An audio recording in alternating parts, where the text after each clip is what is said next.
contacto telefónico con el ministro de Justicia y Derechos Humanos, José Tello, quien ha viajado a Tumbes y que ha tenido actividades de su sector ahí, pero que naturalmente se ha ocupado también de la crisis general en la más cálida y la más norteña de los departamentos de nuestra costa. Ministro Tello, buenos días. Buenos días, don Fernando Mávila, ¿cómo están? Quería hacerle una precisión, don Fernando. Estuve en la Amazonía, en Ucayali, y también en la zona amazónica de la región Pasco, en Puerto Bermúdez. De acuerdo.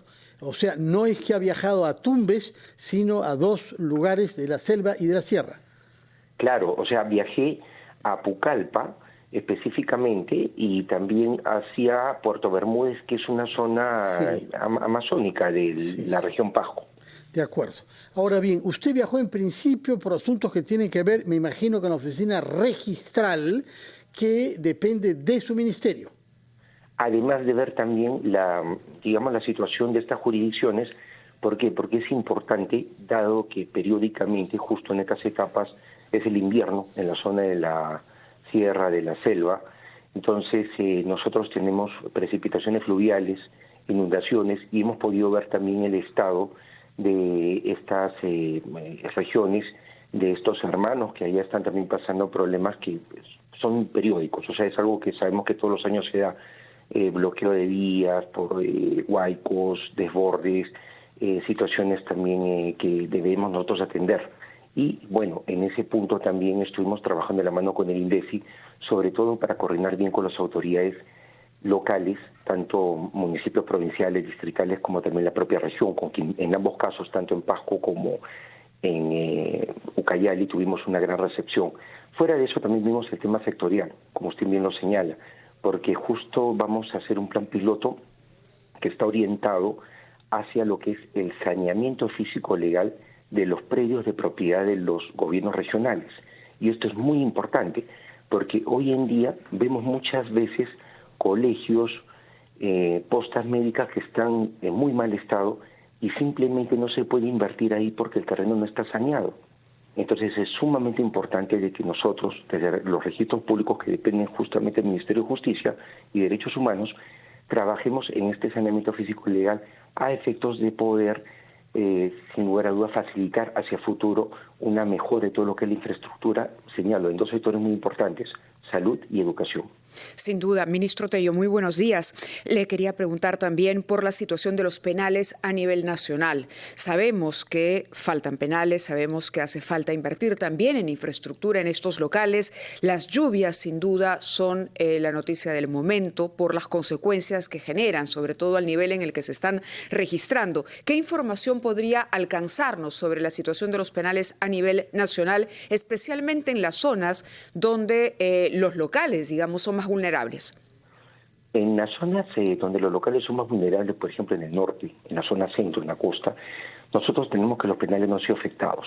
Tampoco lo están siendo en el interior. De momento todo está bien. Igual nosotros tenemos un plan de emergencia, siempre para efectos de inundaciones, desastres naturales, terremotos, por ejemplo. Tenemos todos los protocolos para tomar, garantizando dos cosas: la integridad de los reclusos, que dependen de nosotros, pero también garantizando que tampoco perdamos el control, que se nos escapen. Entonces, en ese sentido, tenemos todo bastante bien por el momento. Vuelvo a resaltar, los penales no han sido afectados, están con regularidad, e incluso en un escenario mucho más complicado de inundaciones se ha previsto hasta el momento que todo estaría bien con los penales. ¿Cuáles son los más vulnerables? Sí. Es que no hay ahorita un mapa de vulnerabilidad sobre penales. No hemos tenido un reporte. No hay riesgo tampoco. De momento no. De momento no. Pero de haberlo, obviamente tenemos que tomar las acciones correspondientes. Ahora, usted ha mencionado antes un tema sumamente grave, que es la incapacidad de invertir para renovar algunas escuelas y otras instituciones, porque los terrenos no están saneados, es decir, no está establecido quién es el propietario del área que ocupan esas instituciones. Y dice que va a tratar de acelerar un plan para que el saneamiento sea mucho más eficaz y se pueda invertir y se pueda mejorar esos locales. Pero ¿qué se puede hacer? Sabemos que más de la mitad de la propiedad en el Perú no está saneada y esto pasa por juicios que en algunos casos demoran años. ¿Qué se puede hacer, ministro, para que nuestro país sea menos informal en ese campo con las consecuencias que usted nos dice? Que no se puede invertir porque locales que uno creía totalmente saneados, pues no son propiedad del ocupante. Claro, lo que ocurre es que nosotros tenemos un serio problema de informalidad, don Fernando. A nivel nacional, efectivamente, esa es la constante. La propiedad no está registrada, no está debidamente publicitada, porque justamente lo que hace el registro público es publicitar la propiedad a nombre de una determinada persona o entidad. En este caso, por ejemplo, en lo que se refiere, y vamos a focalizarnos en lo que es el sector público, los locales de propiedad del gobierno nacional, gobierno regional o gobierno municipal, tienen que estar saneados a efectos de que se puedan hacer inversiones en esos locales, porque es uno de los requisitos, evidentemente, que los proyectos de inversión pública requieren. En ese sentido, sí, nos hemos propuesto nosotros, y esto es algo que evidentemente la propia presidenta impulsa, es el hecho de poder sanear físicamente y legalmente estos predios, de tal manera de que con este plan piloto que vamos a hacerlo en la región de Ucayali y también en la región Pasco, que es algo que tenemos que finiquitar, sería como para empezar en cada una de las regiones a trabajar de la mano con el gobierno regional en todo lo que viene a ser el saneamiento físico y legal de esos predios. Repito, el impacto sería muy positivo porque podríamos ver un mecanismo de destrave de proyectos de inversión pública, principalmente en temas de salud y de educación. Ministro Tello, sí, en otros temas quería también aprovechar la oportunidad para preguntarle qué información podría alcanzarnos sobre el trámite de extradición del expresidente Alejandro Toledo. Evidentemente, la defensa del expresidente ha presentado una serie de recursos. Esto ha dilatado aparentemente su llegada a nuestro país. ¿Tiene usted información actualizada sobre cómo marcha el proceso? Bueno, es normal que la defensa del señor Toledo agote todos los mecanismos para evitar que este señor venga a responder ante la justicia peruana. Pero lo que puedo decir de manera concluyente es que el señor sí o sí va a responder ante la justicia peruana. Él va a terminar siendo extraditado. Lo único que estamos viendo son maniobras dilatorias propias de la defensa que le asiste a él y que, bueno, él está en su derecho de ejercer justamente este tipo de acciones en los Estados Unidos. ¿Podría usted, perdóneme sí, la interrupción, confirmarnos si la fiscal de la Nación o algún representante del Ministerio Público va a viajar a los Estados Unidos para atender este tema?